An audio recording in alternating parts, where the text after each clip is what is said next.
Halo, salam sejahtera bagi semuanya. Salam Rahayu.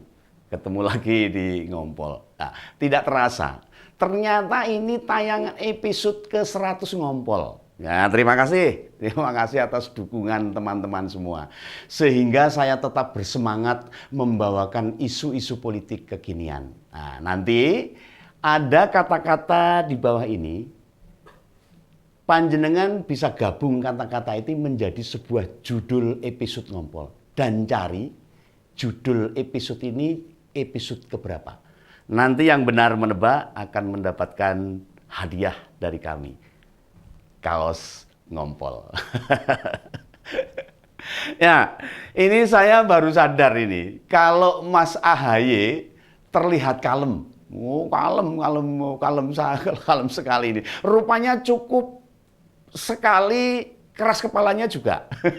Padahal bila dilihat dari perjalanan karir baik di militer maupun di partai politik, tidak terlihat loh, keras kepalanya itu tidak terlihat.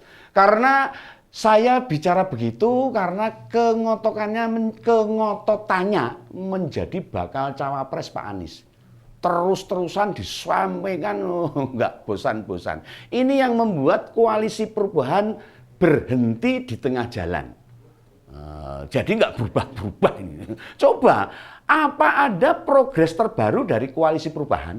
Nah, tidak, renek itu loh. Padahal sebelumnya, pada akhir Januari sudah bilang kalau soal bakal cawapres akan diserahkan pada Pak Anies. Itu sudah lama itu. Demokrat sepakat, biar Pak Anies yang menentukan. Pada Rakernas Partai Umat, Pak Anies menjabarkan 5 kriteria bakal cawapres yang akan mendampinginya. Yakni 1, sosok yang teknokratik. Berkontribusi pada kemenangan. Nah, yang ketiga, yang bisa membantu menjalankan pemerintahan efektif. Dan keempat, memiliki garis perubahan yang sama dan jadi pasangan yang menawarkan perubahan. Dan yang terakhir, chemistry serta kerja bersama yang solid. Loh, bagus ini, bagus. Tapi benarkah Mas AHY memiliki kriteria tersebut? Nah, ya mari kalau gitu kita kupas saja satu persatu kriteria ini di Ngompol episode khusus ke-100 ini.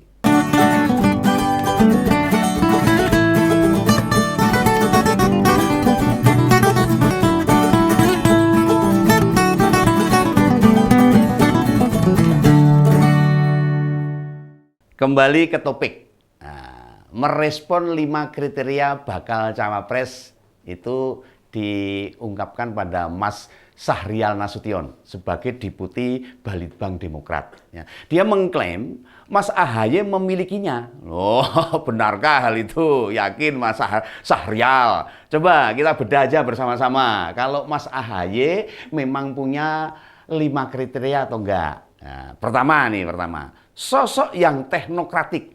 Ya, dalam Kamus Besar Bahasa Indonesia, teknokratik itu berarti kemampuan pengelolaan organisasi dan manajemen sumber daya.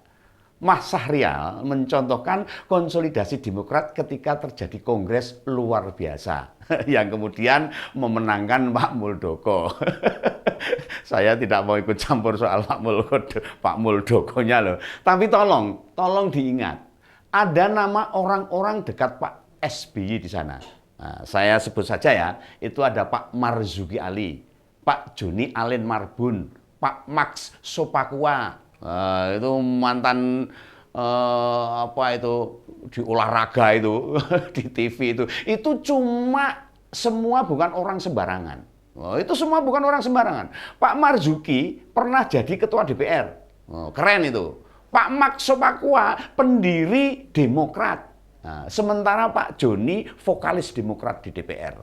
Nggak bain-bain ini orang-orang ini. Nah, kalau memang Mas AHY seorang teknokrat, mereka tidak bakalan keluar melawan. Oh, nggak mungkin. Apalagi mendukung penyelenggaraan KLB. Fix ya. Syarat pertama tidak terpenuhi ini. Nah, ini saya lanjutkan syarat kedua nih.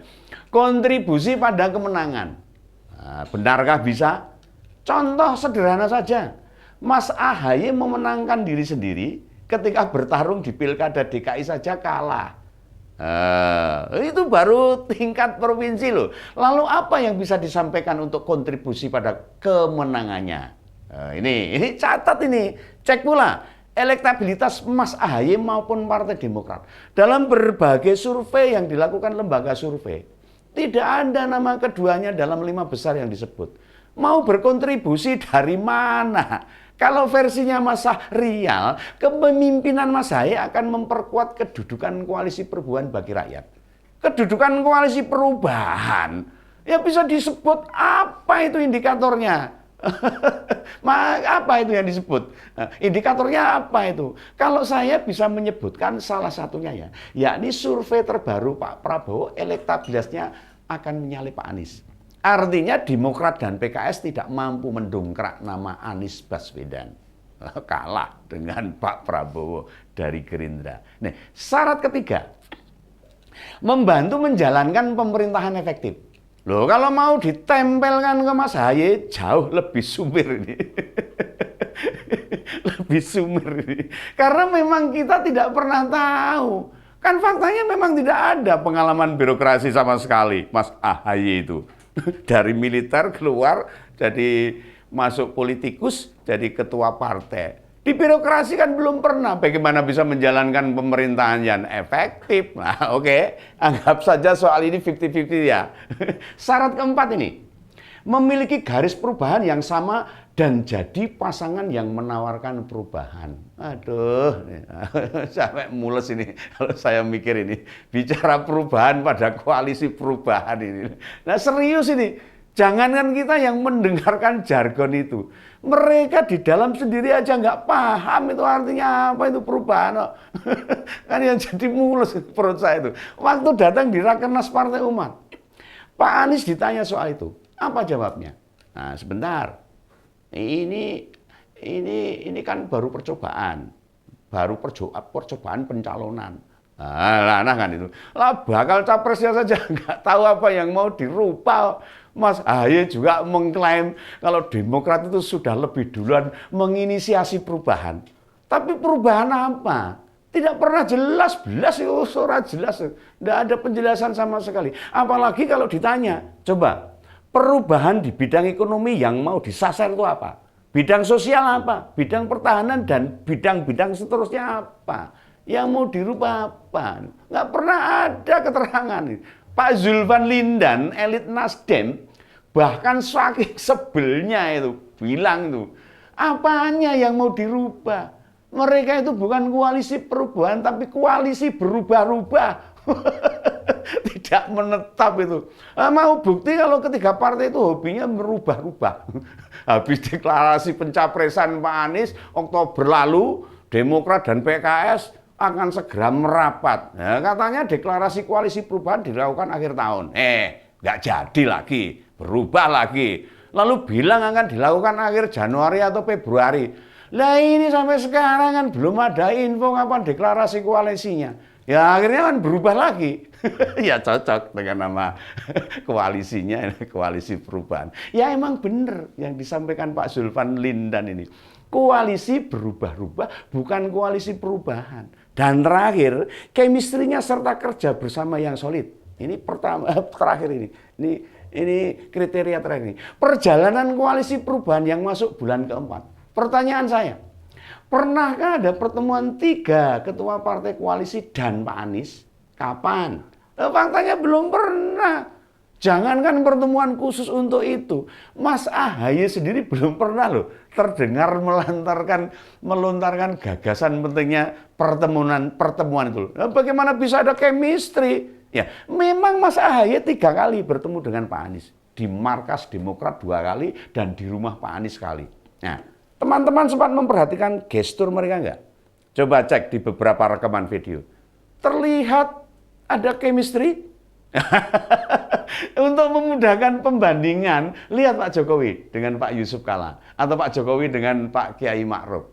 Memang tidak bisa terlihat lebih los kalau Pak Jokowi dengan Pak Ahok. Karena Pak Yusuf Kalla itu selain lebih tua juga ketua Partai Golkar. Nah, kalau dengan Pak Kiai Ma'ruf juga soal usia dan keilmuan agama, sehingga gesturnya beda. ada rasa hormat itu. Artinya dari 5 syarat yang dilontarkan Pak Anies, Mas AHY hanya punya satu modal saja, yaitu membantu menjalankan pemerintahan yang efektif. Itu pun masih diragukan, belum pernah masuk di birokrasi atau belum bisa dibuktikan. Dengan demikian, klaim bahwa Mas AHY memenuhi kriteria itu ya omong kosong. Termasuk pernyataan Legowo melepas jabatan bakal cawapres terbantahkan sendiri oleh kader Demokrat. Nah, sehingga pernyataan Mas AHY bersikeras menginginkan kursi bakal cawapres Pak Anies ya memang ada benarnya. Ngeyel. Mas AHY lebih fokus pada jabatan, bukan pada progres-progres koalisi yang mestinya ada kemajuan. Bukan malah stagnan, meneng wae, berhenti terus. Tidak ada perkembangan sama sekali. Tidak heran kalau Nasdem dan PKS kemudian ancang-ancang meninggalkan koalisi dengan menemui Golkar ya. Jangan pernah menyesal Mas AHY jika koalisi perubahan tidak jadi mendaftarkan bakal capres dan cawapres untuk ikut kontes Pilpres 2004. Ya, sebelum saya tutup, jangan lupa ya, tuliskan komentar berupa kalimat dari kata-kata yang tadi muncul di sini, sertakan hashtag episode ngompol keberapa, judul dari episode tersebut. Saya tunggu jawabannya ya teman-teman 5 hari ke depan.